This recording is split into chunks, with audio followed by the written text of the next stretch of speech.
Hi everyone. Tonight I'm going to talk to you about the very hot topic of flexible seating. It's new, everybody loves it, it seems. It's kind of what you see all over Instagram and all the blogs, and I started it in my classroom and absolutely love it, and I think the kids have been benefiting a lot from it. So my curiosity to look more into it just kind of comes from me implementing it into my own classroom and then trying to learn more about it as well. As I started to research flexible seating, you find that there's not a lot of research on it, just proving that it's either effective or not. It's more so just trying to find research and try to test it out. So I chose to look at more of the opportunities to move, since if you think about it, flexible seating is giving the students a chance to move throughout the classroom or move to a different seating arrangement somewhere in the classroom or even just stand up to work. So broadening my research to opportunities to move came back with a lot of positive effects on academics. And so I'll kind of talk about that throughout my presentation. You'll also hear me talk about the opportunities I've had with flexible seating. Like I said, it's in my own classroom, so I've seen the positive effects it can bring and sometimes the not so positive. You'll also see just a lot of examples of the variety of flexible seating there is. And then you'll also see I give some links and websites in here that I didn't necessarily use to find the research, but they're just helpful in showing you the different types of flexible seating, gives you some of the benefits. You get to see tons of really cool classrooms in both the elementary setting and in the high school. So what is flexible seating? A flexible seating classroom is one in which traditional seating charts are replaced with seating arrangements that allow the students to sit where they choose. One of its principal objectives is to reduce the number or duration of sedentary periods of time, which sedentary meaning you just are sitting in one place, which research has identified as a danger to health, which when we get to the research part of this, you'll kind of see actual statistics on that. Edutopia is known for some of its most recent posts about flexible seating, and I kind of liked what they said about it. They said breaking up rows of desks foster collaboration and empowers kids to think about how they work best. Because our jobs as teachers is to do everything for the students. So if we are giving them chances to learn how they work and work in places that they can work best, that's what we do it for. Some common flexible seating options, which I'm sure a lot of you have seen, like I said, on Instagram, on Facebook, on tons of blogs and everything like that, are stools, couches, beanbag chairs, chairs of different varieties like floor chairs. You've probably seen some of those like wobble stools, or maybe even just chairs of different heights. Beds, I haven't seen that one, but I could see kind of that being in more of like a primary classroom. Mats, inflatable balls or yoga balls, standing, so either they're just standing in some areas or standing desks, laying on the floor, pillows, hanging chairs, benches, kind of just a variety of really anything that you can sit on or lay on or stand on. I've kind of seen it all through Instagram, so there's some really cool ideas out there that teachers have done and been innovative, because I'm sure you guys have looked. It's not the cheapest route to go, but you can make it cheap if you become kind of creative with how you make your flexible seating. These common flexible seating options, like I said, are the more basic ones, and that you can kind of go, even buy at Walmart or at a garage sale. But there's a company called Smith Systems, which they're known for when I see the pictures, I think of them as like the futuristic looking classrooms, like very, like something you'd see on the Google campus in California or Apple's campus. They have like all the fancy desks and things like that, but they're known for the innovative desks and chairs that are really durable and last a long time. And those can be a little bit pricey, but that's a good company to look at for kind of the more high-tech version of flexible seating. Here are some examples. These are just classrooms that I've found on Instagram. But as you can see in all of them, there's some form of, ground sitting, chair sitting, different desk heights. It's really cool just to see the different things that teachers come up with that sometimes you might not even think of until you see it. I've seen a lot of teachers start to implement desks into their class, or not desks, couches into their classroom, which I have actually had a couch. Um, if you find a used one, that's great because things happen to it. It gets dirty, they spill things on it, their shoes are on it, or even like a simple futon. But don't go spend a bunch of money or get something fancy, because with flexible seating, you will learn that some of the things do not stay as nice and neat as you would wish very long. Some of these classrooms, as you see, are also very bright and colorful, which is another thing that helps promote academic success, is all the colors. So usually when I see flexible seating classrooms from teachers, I see them also very bright and colorful and very pretty. Here's some more options. Here's where you kind of have to get creative in some of these. If you see the one with the students in laundry baskets, I've seen this in a lot of primary classrooms, and I've seen people do them with big tubs from Walmart where they cut out, part of it, and they sit in it and they think of it as like their book box that they're sitting in. It's kind of like their own private space. They are kind of in there, but the kids, younger ones, definitely seem to like it. The one in the middle there, to me, just looks like kind of like a coffee shop. It's very calming and relaxing. There's the couches and different little seating arrangement cubes there. A little bit more relaxing, probably for a junior high age classroom. Though sometimes with kids like that, you can have a little bit nicer things that last longer because they are just not tearing it up as much, but you never know. In both the bottom pictures, you see the yoga balls that have the stands on the bottom. I use these in my classroom because then they're not rolling everywhere.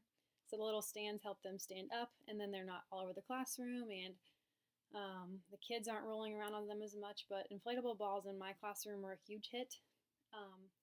I will say that you have to kind of be willing to have them bouncing on it. You can limit it to not bouncing as much, but the point of the inflatable balls is so that they are able to kind of move about and roll around and bounce a little for those kids that have high energy, kind of to get out. But at first, it's definitely kind of weird to see kids bouncing while you're teaching.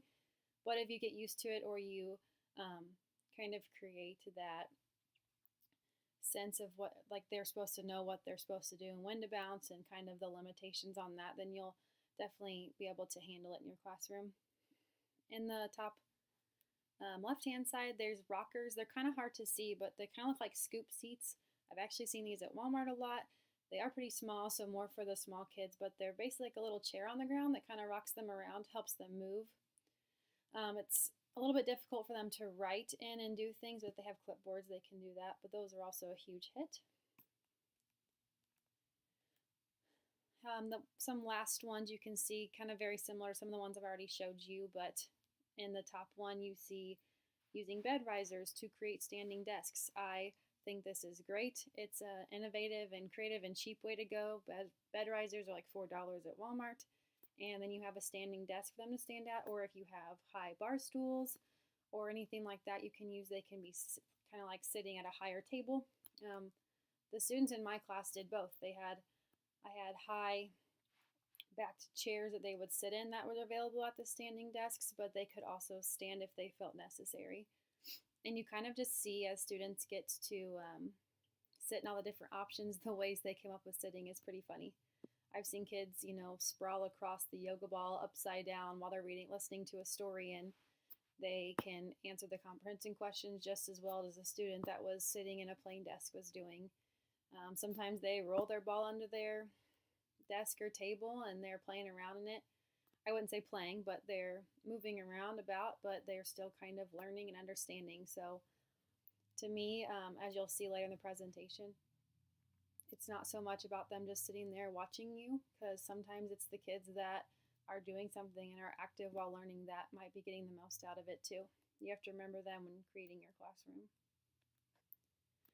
And the last examples here, this is the Smith systems that I was telling you about on the first slide, that when I look at these pictures, I think of a very futuristic view and kind of almost like something you'd see in the Silicon Valley, like Apple and Google, just very lab-like. These are the more expensive things, but they're very durable. If you take a look at some of the tables in them, they're shaped so that they can be pushed together to collaborate with. That you can have 6 people in a group, you can have 3, it kind of just depends, but This is the more I like to call fancy flexible seating, which can be very pricey, but it serves the same purpose. So why have flexible seating? As I started to research, I found there was kind of like 9 topics that people just kept coming across for flexible seating, so I'm going to talk about those on these next 2 slides. Starting with choice. So students feel empowered by having a choice over their environment, meaning in flexible seating, if you create yours to for students to choose where they sit and they have the choice to move about when they feel like they're not getting the most out of the learning at the time, that's kind of what it means by choice. You're giving them the option of where to sit.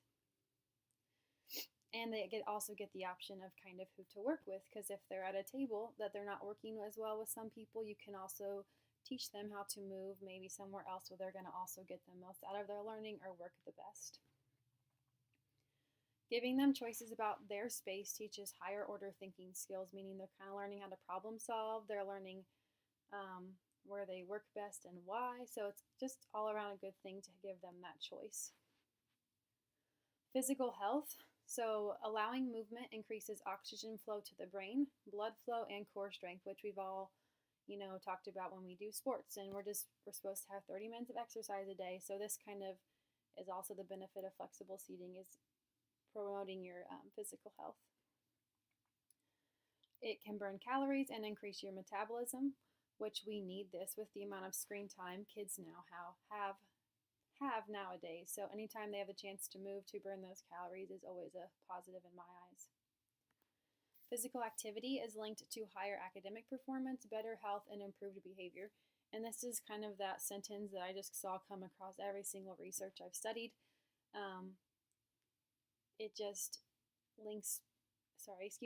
Physical activity just links to higher academic performance, and it always is proving that. They haven't really necessarily proved it to be not working. It just always helps, even if it's just a little bit.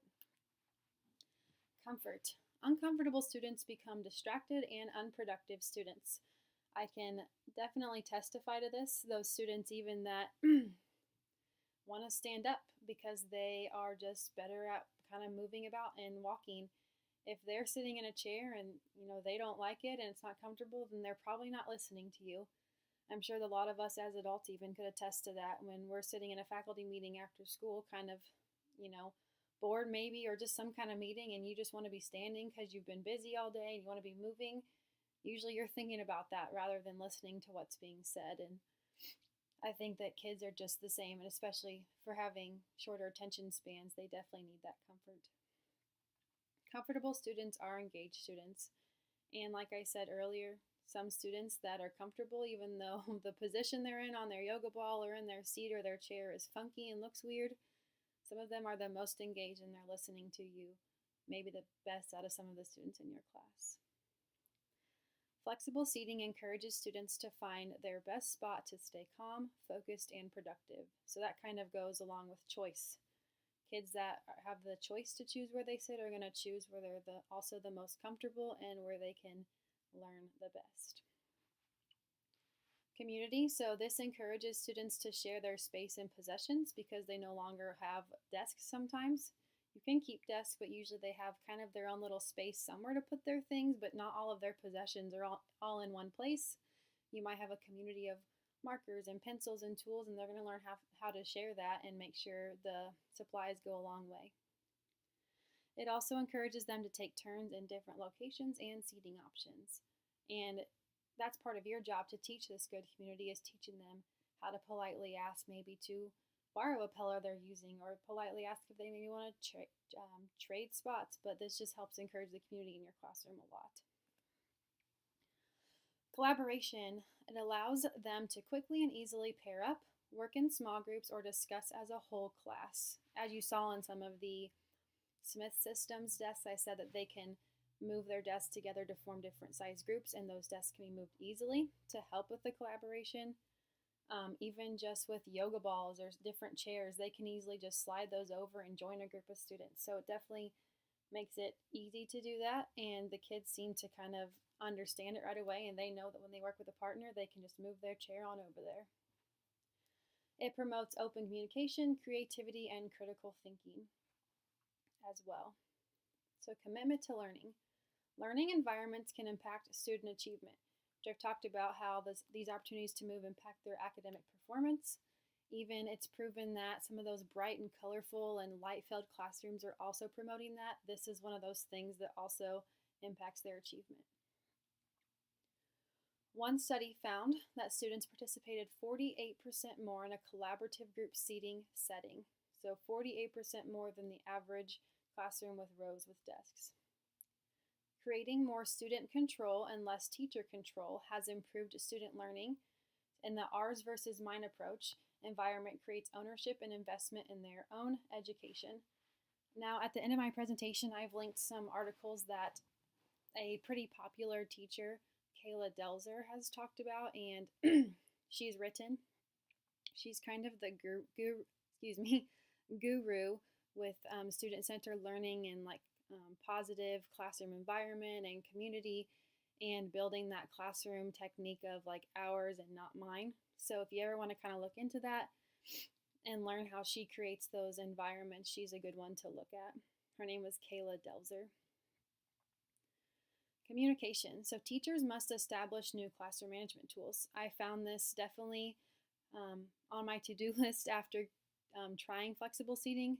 You just have to create new almost classroom rules and what's expected versus not what's not expected with the seats, you know, how they handle the seats, when they can move their seats, all those things. It's a lot to handle, but that kind of comes with trying to change your classroom environment a little bit. You also have to change those rules and behaviors too.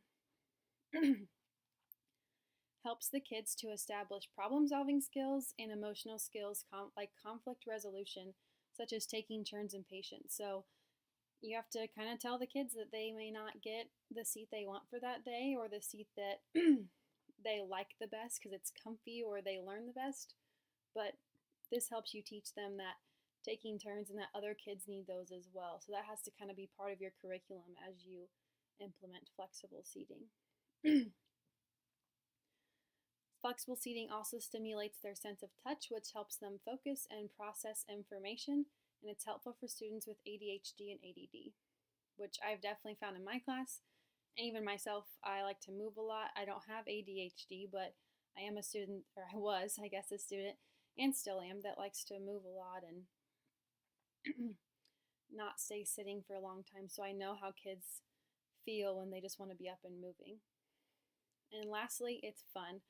Overall, it helps make the learning fun. It makes your classroom look fun and look like just a good time, and it definitely, the benefits outweigh the negatives, and I found that in all of my research. So what does the research say? A quote that I found was that movement is vanishing in children's lives and adult lives, so that's where we nowadays have to look and say, this is what's happening. Our kids aren't moving, they're not active, and we need to change that, and this is a way we can do it. A new study stated that by the age of 19, the average young person is as sedentary as a 60-year-old. This fact just baffled me because it's just crazy to think that at 19 I would feel like most kids were out and about and in college and, you know, moving a lot and working out or just being active, and it's crazy to think that they are now sitting just as much as the person at the age of 60 is doing. Less than half of students between 6 and 11 get a minimum of 60 minutes of moderate to physical activity at least 5 days per week. So this is including their PE time, which they should be getting every day, but the studies are showing they're not even getting more than that. And of course, we have our soaring rates of childhood obesity. So this is where we have to look at this and say, you know, how do we change that in our classroom and in our students? And as I said earlier, in most of the research, it states that movement in the classroom, just in general, which flexible seating has movement, burns more calories. It helps them use up excess energy. So them bouncing on their yoga balls, them taking a break from sitting and standing will burn up that energy, or use that energy, sorry. It boosts their metabolism. It increases motivation and engagement. I've also read a lot of studies that says kids that enjoy being in their classroom and like where they're sitting and like what they're doing are far more motivated, especially if they have the choice to kind of pick those things as well. creating better oxygen flow to the brain, which I talked about earlier, and it also improves core strength and posture. If you think about it, sitting on a yoga ball, you've probably seen adults do that sit at a computer all day. They have those chairs made especially for posture, and I've seen those used in classrooms, so we can help our kids develop those good habits as they're younger so they're not having the back problems and things like that when they're older. It also helps students' attention spans. So we talked about students with ADHD needing to get up and move around the classroom, and this will also help with that. But also just in general of students that may not even have ADHD, they just need to be moving around and helping grasp their attention better. It makes students more actively engaged in the classroom. It gives them an active outlook without disrupting the learning, which means they can move about and maybe even moving their feet or moving their hands, anything, playing with fidget things can help them feel more comfortable and able to learn, but it's not going to disrupt the whole class. Can help make them more physically fit. It motivates students to want to come to school. I used to have a couch in my classroom, like I said, and the kids wanted to sit on it every day. So I had to come up with a number policy, like on Monday, numbers 1 through 5 get it and things like that. And I had a kid that was number 3, and he was frequently absent, and he was on day 1, and if it was day 1 at school, that kid was at school because it was his couch day. So if something small like that can, motivate him to come to school, that was a win for me in my eyes. Helps those with ADHD and autism along with other special needs. It helps develop a sense of community among the students, which improves their social skills because they have the ability to talk more and collaborate more, as I discussed earlier. Helps them become independent learners, and it's overall loved by both the students and the teachers. And I would completely agree with this. I don't think I've met one student or teacher that hasn't had something completely positive to say about flexible seating and moving. And as I talked about earlier, choice increases students' efforts and commitment to learning, and improved concentration, reading comprehension, and that's supposed to say task and task completion. So overall, as you can see the past couple of slides, all positive in regards to flexible seating. Here's just some resources. I'm sure a lot of you have heard of them to use for some classroom movement classroom movement. That's not just flexible seating, so if you don't have the time or the money or anything like that, these are also just helpful tools.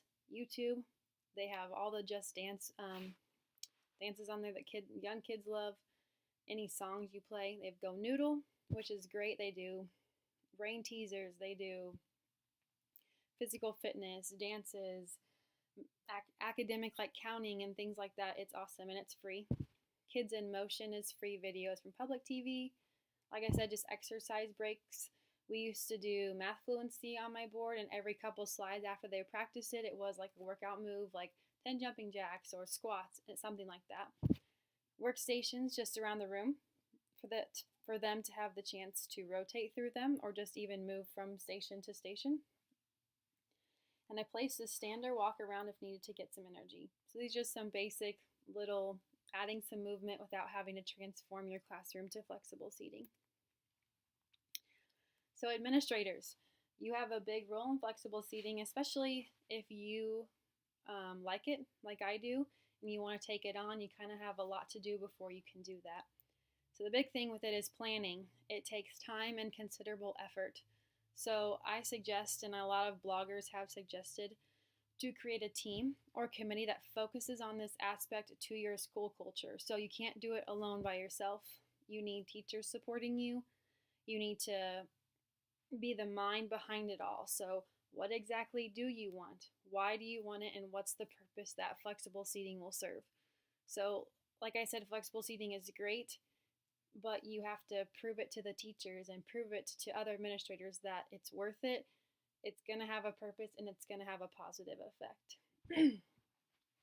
Also, support your staff in classroom management and behaviors, as flexible seating takes more planning and change on this part. So support them in finding those classroom management tools during this. Support them in how to implement it and the things they may need. Research and find the data. I found that you will have way more support from your staff and your parents and your community if you research it and can prove that it is effective. So data will help you portray the importance of this transition to parents, students, staff, community, and donors. Kind of like I just said. It's kind of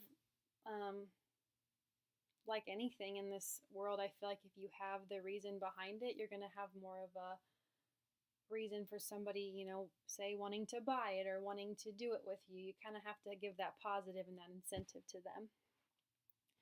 Your job as an administrator, or our jobs if we all become administrators someday, is to find grants to support it. There's so many out there. They kind of take a long time to write it, but it's worth it in the end, especially if it's for the benefit of our kids. Find donors inside and outside of your community. Donors Choose is a great place, but that can be a lot of work, but you might also find the same amount of donors or people in your community that would be willing to help you just as much. Build a good support system around you if you truly want to give flexible seating a shot. Like I said, your teachers are around you, your kids are around you, so portray it in a good way and find those support people and you can get it going. Keep the kids as the end in mind when making decisions. What we do is for them. So I found that kind of a quote in a principal's blog.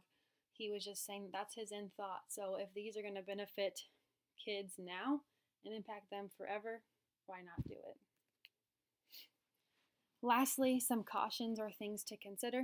I've talked about it a little bit. I gave you guys the kind of higher end looking flexible seating by Smith Systems. It's great, but it is pricey.